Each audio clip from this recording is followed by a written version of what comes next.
শনিদেবের এই বক্রীর অবস্থা আপনার জন্য ঈশ্বরের আশীর্বাদ হতে চলেছে। সেই সাথে বিস্তারিতভাবে জানাবো যে শনি বক্রী হওয়া আপনাদের জীবনে কি কি বেনিফিট দেবে, কি কি বদল নিয়ে আসবে।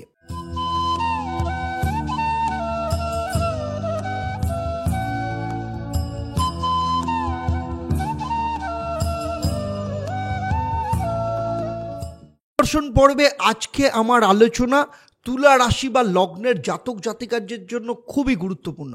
এই কথা আমি কখনোই বলবো না যে আপনি জীবনে কর্ম করেন না, কিন্তু আপনার জীবনে সব থেকে বড় সমস্যা এটা হয় যে আপনার জীবনে কখনো কখনো সেই সব ব্যক্তিদের আপনি সঙ্গে রাখেন যারা আপনাকে ধোঁকা দিয়েছিল বা আপনার পক্ষে কোনোদিনই ছিল না। পরে তারাই মিষ্টি মিষ্টি কথা বলে কোনো না কোনোভাবে বিশ্বাস অর্জন করে পুনরায় আপনার সাথে আবার জড়িত হয়ে যায়। স্ত্রী হোক বা পুরুষ, আবার পরে তারাই আপনার ক্ষতি করে, বদনাম করে, আপনার জীবন থেকে চলে যায়।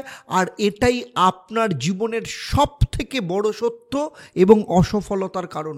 আমি আপনাদের এটা বলবো না যে কোনো ব্যক্তিকে আপনি সাহায্য করবেন না বা সাহায্য নেবেন না, কিন্তু এই কথাটা আমি অবশ্যই বলবো, যে ব্যক্তি আপনাকে ধোঁকা দিয়েছে বা আপনার সম্পর্কে কোনোদিনও ভালো কথা বলেনি, এমন ব্যক্তিকে আপনি আপনার জীবন থেকে দূরে সরিয়ে দিন বা নিজেই সেই জায়গা থেকে বেরিয়ে আসুন। এই ফর্মুলা যদি আপনি অ্যাপ্লাই করেন, তুলা রাশি বা লগ্নের জাতক জাতিকাদের বলছি, জীবনে কোনোদিনও অসফলতা আসবে না। নমস্কার, আমি অ্যাস্ট্রো আচার্য দেবদত্ত। দেবদর্শন পর্বে আপনাদের সবাইকে স্বাগত জানাই। দেবদর্শন পর্বে আজকে এই ভিডিওতে আপনাদের স্বাগত জানাই শনি বক্রী এবং অত্যন্ত গুরুত্ব বিষয় নিয়ে আলোচনা করার জন্য। ন্যায়ের দেবতা, জন্মকুণ্ডলিতে আয় ও কর্মের অধিপতি গ্রহ শনিদেব কুম্ভ রাশিতে অর্থাৎ বর্তমান সময়ে আপনার লগ্ন বা রাশি সাপেক্ষে পঞ্চমভাবে অর্থাৎ কুম্ভ রাশিতে বসে আছে এবং 30শে জুন মধ্যরাত্রির 12:36 থেকে নিয়ে 15ই নভেম্বর 2024 অবধি আপনার জন্মকুণ্ডলিতে পঞ্চম ভাব অর্থাৎ কুম্ভ রাশিতে বক্রী অবস্থায় গোচর করবে। শনিদেবের এই বক্রীর অবস্থা আপনার জন্য ঈশ্বরের আশীর্বাদ হতে চলেছে। সেই সাথে বিস্তারিতভাবে জানাবো যে শনি বক্রী হওয়া আপনাদের জীবনে কি কি বেনিফিট দেবে, কি কি বদল নিয়ে আসবে। যে কোনো ক্ষেত্রে আপনি যে ফল পান সেটা নির্ভর করে আপনার পূর্বজন্মের কর্মফল, বর্তমান জন্মের ফল, সেই সাথে সাথে আপনার বাবা মায়ের কর্মফল, আপনার জন্মকুণ্ডলিতে নবগ্রহের অবস্থান, আপনার মহাদশা, অন্তর্দশা এবং প্রত্যন্ত দশার উপর 80% নির্ভর করে। বাকি ট্রানজিটের ফল 20% নির্ভর করে। তাই আবার বলছি, যদি কোথাও মনে হয় আমার এই আলোচনার মধ্য দিয়ে আপনাদের জীবনের সাথে মিলে যাচ্ছে, খুব ভালো। যদি মনে হয় যে না, কোথাও না কোথাও কোনো না কোনো ক্ষেত্রে আপনি খুব একটা মিল পাচ্ছেন না, তাহলে আমি বলবো অবশ্যই আপনার জন্মকুণ্ডলী, আপনার হাত এবং আপনার বাস্তু পর্যবেক্ষণ করানো ভীষণ দরকার। তাই যত তাড়াতাড়ি সম্ভব আপনি আপনার হাত, আপনার জন্মকুণ্ডলী এবং বাস্তুর পর্যবেক্ষণ করিয়ে নিন। সেখানে আপনি অনেক ভালো রেজাল্ট, অনেক ভালো আইডিয়া আপনি পাবেন। তবে সবার আগে আপনাদেরকে মনে করিয়ে দিতে চাই, আগামী 22শে জুন অম্বুবাচী শুরু হচ্ছে। আষাঢ় মাসের মৃগশিরা নক্ষত্রের 3টি পদ শেষ হলে এই ধরিত্রী ঋতুময়ী হয়ে ওঠেন। এই সময়কালকেই অম্বুবাচী হিসাবে পালন করা হয়। জ্যোতিষশাস্ত্র মতে সূর্য মিথুন রাশিতে গমন করার সময়কালে যে পরবর্তী সময়কাল, সেখানে অম্বুবাচী পালন করা হয়। আমরা জানি যে কোনো নারী যখন রজস্বলা হন তখন তিনি সন্তান ধারণের উপযুক্ত হন। ঠিক তেমনি বর্ষার আগমনে ধরিত্রী মাতা রজস্বলা হন, তারপরেই পৃথিবী কিন্তু ফলে ফুলে ভরে যায়। আর আপনারা জানেন যে অম্বুবাচীতে মা জাগ্রত থাকেন।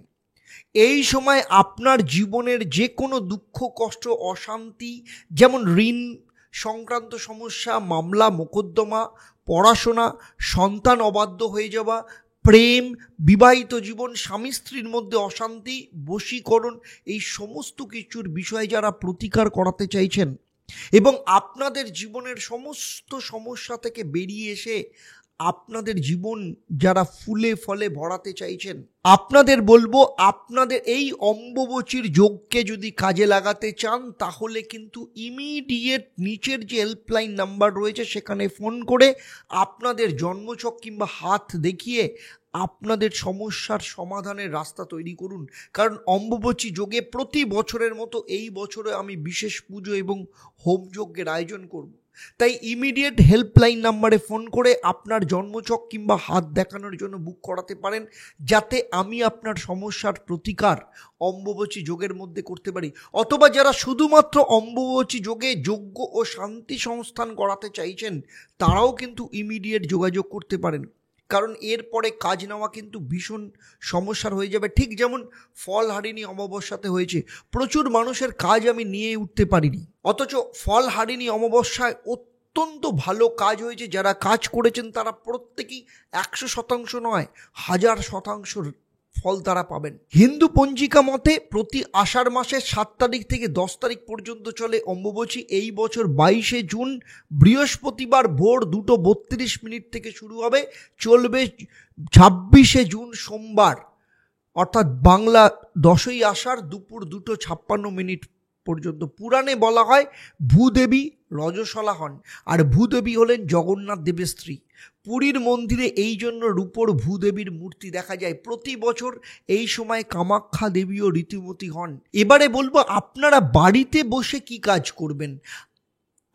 অম্বুবাচী শুরুর আগে শুদ্ধ বস্ত্রে আসন পেতে তার উপর বসে একটা মাটি কিংবা পেতলের ঘট নিয়ে তার মধ্যে গঙ্গার জল দিয়ে ঘটের মুখে লাল রঙের শালু কাপড় দিয়ে খুব ভালো করে বেঁধে দেবেন। সেটাকে আপনার ঠাকুর আসনে রেখে দেবেন।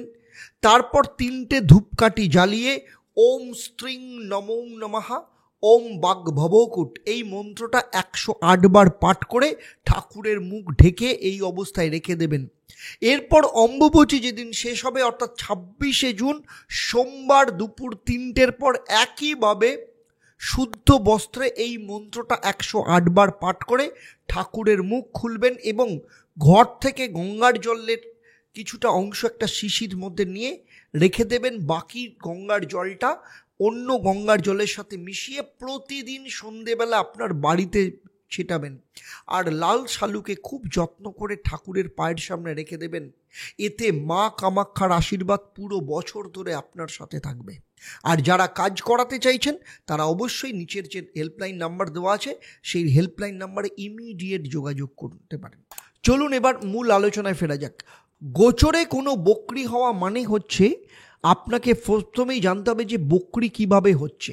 দেখুন, প্রত্যেকটা গ্রহ সূর্যের পরিক্রমা করে। কখনো কখনো সূর্য থেকে এমন একটা দূরত্বে চলে আসে যেখানে মনে হয় গ্রহটা স্লো হয়ে গেছে কিংবা পেছনের দিকে যাচ্ছে, কিন্তু এটা পুরোটাই অপটিক্যাল ইলিউশন। কারণ জ্যোতিষশাস্ত্র অনুসারে বলা হয় যে কোনো গ্রহ যখন বকরি হচ্ছে তখন ঠিক তার আগের গড়ের ফল সে দেয়।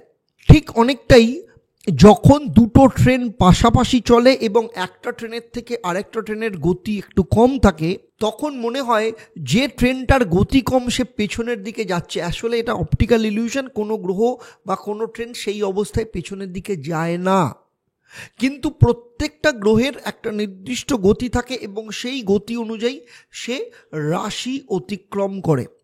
সুতরাং যখন কোনো গ্রহ বকরি হচ্ছে মানে বর্তমান সময় 30শে জুন সূর্য থেকে শনির এমন একটা দূরত্বে চলে যাবে যেখানে মনে হবে, পৃথিবী থেকে মনে হবে যে শনি পেছনের দিকে যাচ্ছে বা গতি স্লো হয়ে গেছে। এই ফলকেই কিন্তু বকরি হিসেবে বলা হয়।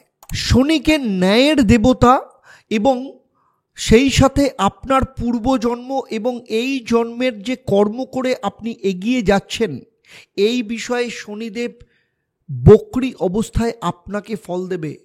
আপনার দিক থেকে যদি কোনো ভুল ত্রুটি হয় বা কোনো গুরুত্বপূর্ণ কাজে সফলতা আসছে না, কোনো প্রকার ভুল ত্রুটি ছিল, আপনি সেটা বুঝতে পারছেন না, এই সব কিছু বিষয় অনেক বেশি শনি বকরি অবস্থায় আপনাকে সেগুলো চেনাতে সাহায্য করবে।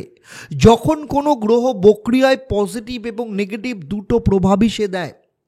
শনির ক্ষেত্রে যখন বক্রি হয় তার পজিটিভ প্রভাব হলো যে প্রত্যেক মানুষের জীবনে পরিশ্রম অনেক বেশি করতে হয়, আর নেগেটিভ হলো কিছু মানুষ কখনো কখনো নিজের ভুল ত্রুটির ওপর খেয়াল রাখেন না এবং সেটিকে বাদ দিয়ে এগিয়ে যেতে চান। কখনো কখনো অহংকার বা কোনো জিনিস বুঝতে না পেরে ভুল করে এবং তার জন্য ক্ষতিও সে তার জীবনে হয়। এই কারণে শনির বক্রি অবস্থায় তখন অনেক বুঝে শুনে চলতে হয়। যখন শনি বক্রি হবে অর্থাৎ আপনার জীবনে 30শে জুন রাত্রির 12:36 থেকে 25শে নভেম্বর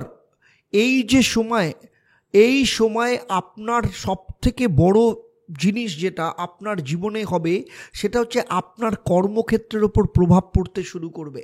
যখন শনি আপনার জন্মকুণ্ডলিতে পঞ্চমভাবে বক্রি হবে, পঞ্চমভাবে কুম্ভ রাশি, শনি মানুষকে সন্তানের প্রতি, নিজের জীবনের কর্মের প্রতি, চাকরির ক্ষেত্রে অত্যধিক সচেতন করে দেয় এবং অর্থাৎ আপনি আপনার সন্তানদের নিয়ে অনেক চিন্তিত ছিলেন বা আপনি এবং আপনার সন্তানের মধ্যে কোনো রকম অস্থিরতা ছিল, ভাবনা চিন্তার অমিল হচ্ছিল। পঞ্চমভাবে শনি বক্রি হওয়ার ফলে সবার আগে আপনার সন্তানের জীবনে পরিবর্তন নিয়ে আসবে। সেই সাথে শনি যখন বক্রি অবস্থায় আসবে, আপনাদের মধ্যে যারা অনেক দিন ধরে, অনেক সময় ধরে জন্মস্থান বা বাড়ি থেকে দূরে রয়েছেন এবং অনেক সময় ধরে আপনি চাইছেন আপনার বাড়ির কাছাকাছি ফিরতে, কিন্তু কিছুতেই তা সম্ভব হচ্ছিল না, কিংবা আপনাদের মধ্যে যাদের ঘরের কোনো কাজ অর্ধেক হয়ে রয়েছে বা প্রপার্টি সংক্রান্ত ক্ষেত্রে নতুন করে ঘর নির্মাণ করতে চাইছেন বা সম্পত্তি কিনতে চাইছেন নতুন কোনো, আপনাদের ইচ্ছা এতদিন পর্যন্ত পূরণ করতে পারছিলেন না, এই পরিস্থিতিতে বক্রি শনি হবার পর আপনাদের সেই সব ইচ্ছাও পূরণ হবে। আপনি আপনার জীবনে ঘর বা সম্পত্তি বানানোর সফলতার যোগ আসবে। এছাড়া আপনার কর্মক্ষেত্রে যারা আপনার আন্ডারে রয়েছে তাদের মধ্যে অনেকেই আপনাকে কোনো ভ্যালু বা তোয়াক্কা করছিল না। আপনার আন্ডারে যারা জুনিয়র আছে বা আপনার কোনো স্টাফ যারা টার্গেট পুরো করছিল না, যে কারণে আপনি আপনার কর্ম বা ব্যবসাতে যে তীব্র গতিতে উন্নতি করতে চাইছিলেন সেটা করতে পারছিলেন না।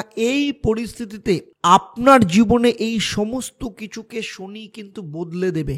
পঞ্চমভাবে শনি বিরাজমান হওয়ায় তার দশম দৃষ্টি আপনার আয় ভাব অর্থাৎ বৃশ্চিক রাশির ওপর রয়েছে, যে কারণে আপনার মধ্যে নেগেটিভ চিন্তাভাবনা আসছিল, অর্থাৎ আপনার থেকে দুর্বল মানুষদেরকে অহংকারের নজরে দেখছিলেন বা সমাজের থেকে দূরে যাওয়ার চেষ্টা করছিলেন।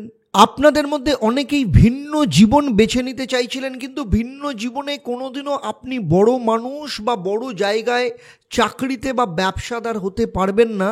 অনেক তুলা রাশি বা লগ্নের জাতক জাতিকারা সেটা উপলব্ধি করতে পারছিলেন না।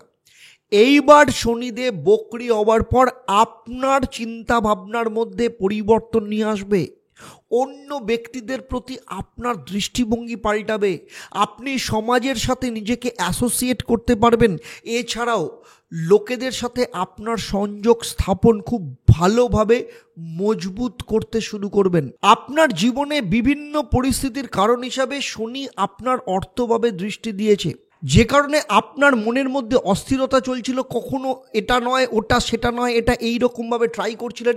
কখনো কোনো ফালতু প্রোডাক্ট কিনে পয়সা অযথা খরচা করছেন, কখনো এমন কিছু লোকদের সাথে কাজ করছেন যার কোনো মানে হয় না।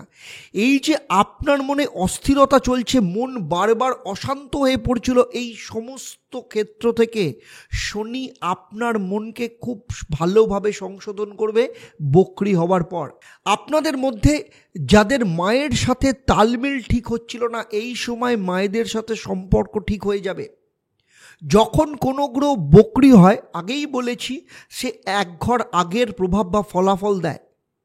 সেই সাথে দেবগুরু বৃহস্পতির নবম দৃষ্টি চতুর্থ ভাবের ওপর রয়েছে, কিন্তু নিচস্থ। যখন শনি বক্রি অবস্থা আসবে তখন চতুর্থ ভাবের শক্তিকে বাড়াবে। এর ফলে কি হবে, আপনার শ্বশুরবাড়ির লোকেরা আপনাকে ভ্যালু দিত না, কোনো ইম্পর্টেন্ট ব্যক্তি হিসেবে মনে করতো না, বা আপনি শ্বশুরবাড়ির লোকদের সাথে একসাথে থাকতে পারছিলেন না। এই পরিস্থিতিতে আপনার ভাগ্য ফিরে আসবে, আপনার শ্বশুর বাড়ির সাথে সম্পর্ক ঠিক হবে, শ্বশুর বাড়ির পক্ষ থেকে ভালোবাসা পাবেন এবং কোনো না কোনো কারণের জন্য যে দূরত্ব তৈরি হয়েছিল তাদের দৃষ্টিভঙ্গি আপনার প্রতি ভালো হবে, এই রকম যোগ দেখতে পাওয়া যাচ্ছে। পঞ্চমভাবে শনি বক্রী হলে, পাপী গ্রহ যখন বক্রী হয় তখন কিন্তু আয়ের সোর্স বাড়ে, আপনার জীবনে হঠাৎ করে ধন সম্পত্তি বৃদ্ধি পেতে পারে, সেই সাথে টাকা পয়সার জন্য সন্তানদের ভালো জায়গায় ভর্তি করাতে পারবেন যেটা এতদিন ধরে পারছিলেন না, এছাড়াও কোনো সম্পত্তি ক্রয় করতে পারবেন। যেসব ব্যক্তি মেডিকেল ফিল্ডে রয়েছেন, বিল্ডিং মেটেরিয়াল কাজ সম্পর্কিত, কয়লা সম্পর্কিত কর্ম, কোনো জুডিশিয়ার সম্পর্কিত কর্মের সাথে রয়েছে, কোনো লেকচার বা কোনো এডুকেশনের সাথে যুক্ত রয়েছেন, তাদের ক্ষেত্রে কিন্তু খুব ভালো সফলতা আসবে। এছাড়া কেমিক্যাল সম্পর্কিত কাজ, যারা প্রপার্টি ব্রোকারের কাজ করেন, যারা ফ্লোটিংয়ের কাজ করেন, তাদের ক্ষেত্রেও কিন্তু অত্যন্ত ভালো যোগ দেখতে পাওয়া যাচ্ছে। সব থেকে বড় কথা হলো পঞ্চমভাবে শনি রয়েছে, ফলে যে ব্যক্তিরা লটারি বা শেয়ার মার্কেটের কাজের সাথে যারা যুক্ত রয়েছেন তাদের ক্ষেত্রেও কিন্তু সফলতা আসবে। আপনার চিন্তাভাবনা কিংবা সিদ্ধান্তের মধ্যে নেগেটিভিটি কম হবে, পজিটিভিটি বাড়বে। যখন শনি বক্রী হচ্ছে, শনির তৃতীয় দৃষ্টি সপ্তমভাবে পড়ার ফলে এতদিন পর্যন্ত যতই চেষ্টা করছিলেন কিন্তু কোনো বিবাহের সম্বন্ধের যোগ আসছিল না বা ভালোবাসার সম্পর্কেরও পরিস্থিতি ঠিক ছিল না, সবার আগে শনি বক্রী হলে প্রেম সম্পর্কে স্থিরতা নিয়ে আসবে। আপনাদের মধ্যে যাদের লাইফ পার্টনারের শরীর স্বাস্থ্য ভালো যাচ্ছিল না বা আপনার লাইফ পার্টনারের আপনার কিছু ভুলের জন্য আপনার থেকে দূরে চলে গেছিল, তারা আবার আপনার কাছে আসবে, তাদের শরীর স্বাস্থ্য ভালো থাকবে এবং আপনার প্রতিও তাদের দৃষ্টিভঙ্গি পাল্টাতে দেখা যাবে। কিন্তু কিছু পরিস্থিতিতে দেখা যাচ্ছিল এই কদিন আপনার ওপর কোনো মিথ্যা দোষারোপ দেওয়া হচ্ছিল, এই সব বিষয়েও কিন্তু খুব ভালো ফল পাওয়া যাবে। আপনার নতুন বাড়ি বা ফ্ল্যাট তৈরি রয়েছে কিন্তু আপনি গৃহপ্রবেশ করাতে পারছেন না, সন্তানদের বিবাহের জন্য বা কোনো ধার্মিক কাজের জন্য কোনো তারিখ ঠিক হচ্ছিল না বা কিছুতেই করাতে পারছিলেন না, এই সব বিষয়েও কিন্তু আপনি ভালো ফল পাবেন, সেরকম যোগ দেখতে পাওয়া যাচ্ছে। অনেকেই আন্ডার কন্ট্রাক্ট জবে কাজ করছিলেন, মানে জব পার্মানেন্ট হচ্ছিল না। তুলা রাশির ব্যক্তিরা, আপনারা যাদের কন্ট্রাকচুয়াল জব রয়েছে সেখানেও কিন্তু পার্মানেন্ট হওয়ার চান্স ভীষণভাবে দেখতে পাওয়া যাচ্ছে। শরীর স্বাস্থ্য সম্পর্কিত দিক থেকে হার্ট সম্পর্কিত, ইউরিন সম্পর্কিত, পেট সম্পর্কিত সমস্যাগুলো ঠিক হবে। দ্বিতীয় সন্তান যাদের রয়েছে তাদের শরীর স্বাস্থ্য এতদিন ঠিক ছিল না, কিংবা তার বিবাহ বা কেরিয়ার অথবা দাম্পত্য জীবন তাদের ঠিক চলছিল না, কিংবা আপনার সাথে তাদের মতবিরোধ হচ্ছিল, এই সব ক্ষেত্রেও কিন্তু খুব ভালো ফল আপনি দেখতে পাবেন। দ্বিতীয় সন্তান সম্পর্কিত খুব ভালো খবর যেমন আপনি পাবেন। এছাড়াও শনির অর্থভাবের দৃষ্টি ছিল, এই কদিন এমন হচ্ছিল টাকা পয়সা আসছিল কিন্তু আপনি ভুলভাল জায়গায় টাকা পয়সা খরচা করে দিচ্ছিলেন, কোনো খারাপ বন্ধু বা ভুল সম্পর্কের তৈরি হয়েছিল, আপনি নিজের মুখে খুব ভালো কথা বলছিলেন কিন্তু আপনার বিপরীতের যে মানুষগুলোর খারাপ লাগছিল, আপনার কথায় আপনি এরকম ছিলেন না, কিন্তু কোনো কারণে আপনি এমন হয়ে গেছেন যে আপনার মেজাজ খিটখিটে হয়ে যাওয়া বা শারীরিক দিক থেকে নানা রকম সমস্যা, সেগুলো ঠিক হয়ে যাবে। আপনার অর্থের সেভিংস বাড়বে, পরিবারের লোকজনের সাথে সম্পর্ক ভালো হবে এবং আপনার মুখের কথা সেগুলো এবার ঠিক হবে। অর্থাৎ 15ই নভেম্বর অবধি আপনি অনেক কিছু শিখে যাবেন, জীবন আপনাকে আরও ভালো করে চালাতে শিখবে, এই সব কিছুই কিন্তু আপনার জীবনে অত্যন্ত ভালোভাবে আসতে চলেছে। সুতরাং আবার বলছি, শনির এই বক্রী ফল আপনার জীবনে আশীর্বাদ হয়ে আসতে চলেছে। এতক্ষণ আমি তুলা রাশি বা লগ্নের জাতক জাতিকাদের ওপর শনির বক্রী প্রভাব কি পড়তে চলেছে সেটা নিয়ে যে আলোচনা করলাম, তা আপনার জন্মরাশি বা লগ্নের ওপর ভিত্তি করে। আপনারা প্রত্যেকেই জানেন যে আপনাদের প্রত্যেকের জন্মছক আলাদা এবং সেখানে নবগ্রহের অবস্থান আলাদা, শনির অবস্থান আলাদা, আপনাদের বর্তমান যে দশা, অন্তর্দশা, প্রত্যন্তর দশা চলছে সেটাও আলাদা। সুতরাং সেগুলো সম্পর্কে আমার কোনো ধারণা নেই, আপনার জন্মছক সম্পর্কে আমার কোনো আইডিয়া নেই, কিংবা আপনার হাতের গঠন, সেখানে রেখার অবস্থান, নবগ্রহের অবস্থান, অথবা আপনার বাস্তু, এই সম্পর্কে যদি আমার ধারণা থাকতো, তাহলে এই আলোচনায় আমি যে বিষয় নিয়ে ব্যাখ্যা করতাম সেগুলো আপনার জীবনের সাথে আরও নিখুঁতভাবে মিলে যেত। তুলা রাশি নিয়ে আমার এই আলোচনা আপনাদের কেমন লাগলো অবশ্যই আমাকে কমেন্ট করে জানাবেন, আর যদি ভালো লাগে তাহলে প্রতিবারের মতো অন্যদেরও শেয়ার করবেন। সেই সাথে আপনাদেরকে স্মরণ করিয়ে দেবো, যারা আমার এই ভিডিওটা আমার ইউটিউব চ্যানেলে দেখছেন কিন্তু এখনও পর্যন্ত চ্যানেলটাকে সাবস্ক্রাইব করেনি, তাদের বলবো চ্যানেলটাকে সাবস্ক্রাইব করে নোটিফিকেশান বেল আইকনটাকে প্রেস করে রাখবেন। আর যারা ফেসবুক পেজে দেখছেন এখনও পর্যন্ত পেজটাকে লাইক ও ফলো করেননি, তাদেরকেও বলবো পেজটাকে লাইক এবং ফলো করবেন, যাতে ভবিষ্যতে যখনই নতুন কোনো ভিডিও আপনাদের জন্য আপলোড করব সঙ্গে সঙ্গে তার নোটিফিকেশান আপনাদের কাছে চলে যাবে। এবারে আসবো এই পর্বের প্রশ্ন। আমি এই পর্বে উল্লেখ করেছি অম্বুবাচী মেলা বা উৎসব ভারতবর্ষে কোথায় পালন করা হয়। যারা সঠিক উত্তর দেবেন তাদের মধ্য থেকে লাকি ড্রয়ের মাধ্যমে আমি 3 জন সঠিক উত্তরদাতাকে বেছে নিয়ে আপনাদের কিংবা আপনাদের পরিবারের কোনো একজন সদস্যের জন্মছক ও তার সমস্যা নিয়ে পরামর্শ দেব। আর আপনারা জানেন আমার এই পরিষেবা আপনাদের জন্য সম্পূর্ণ বিনামূল্যে থাকে, তবে অবশ্যই আপনাকে লাকি ড্রয়ের বিজেতা হতে হবে। এবারে আসবো কি মহা উপায় আপনারা পালন করবেন যাতে শনির বক্রির ফল আপনাদের জীবনে আরও বেশি করে উপলব্ধি করতে পারেন। প্রতিদিন হনুমান চল্লিশা পাঠ করুন, এতে আপনারা অত্যন্ত ভালো ফল পাবেন। সেই সাথে এই প্রভাবকে আরও শক্তিশালী করবার জন্য শনিবার দিন ভগবান শ্রীকৃষ্ণকে মাখনের ভোগ উৎসর্গ করুন, আপনারা আরও ভালো ফল পাবেন। তবে বিদায় নেওয়ার আগে আবার আপনাদের স্মরণ করিয়ে দেব, 22শে জুন যেহেতু অম্বুবাচী শুরু হচ্ছে, যারা যারা কাজ করাতে চাইছেন, গ্রহের প্রতিকার করাতে চাইছেন, তারা আজই অবশ্যই নিচের যে নাম্বার দেওয়া রয়েছে হেল্পলাইন নাম্বারে আপনারা যোগাযোগ করতে পারেন। সুতরাং আপনাদের সাথে দেখা হবে আবার পরবর্তী পর্ব। বৃশ্চিক রাশি বা লগ্নের জাতক জাতিকাদের ক্ষেত্রে শনির প্রভাব কী নিয়ে আসতে চলেছে। আপনারা আপনাদের পরিবারের সবার সাথে ভালো থাকুন, সুস্থ থাকুন, শান্তিতে থাকুন এবং নিয়মিত দেখতে থাকুন দেবদর্শন। নমস্কার।